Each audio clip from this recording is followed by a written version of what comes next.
Hey kids, today we are cooking baked whole chicken. First we cut the chicken in the middle, we season the inside, and on the baking dish we put lemongrass, potatoes, carrots, onions, and garlic. And now we put the chicken.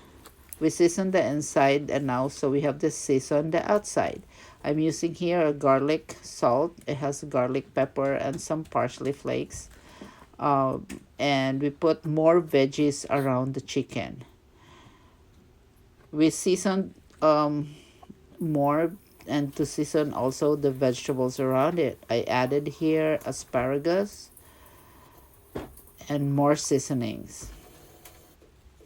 I also put olive oil on top, rub it on the chicken. It will help moisten the chicken as it cooks.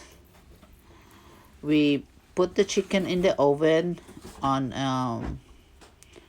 I also added the herbs that I found in my pantry. It has oregano and basil. Now we bake the chicken in 320 degrees Fahrenheit for 2 hours. The chicken came out tender, juicy, and delicious. Just perfect. I hope you like it, and see you later for more videos.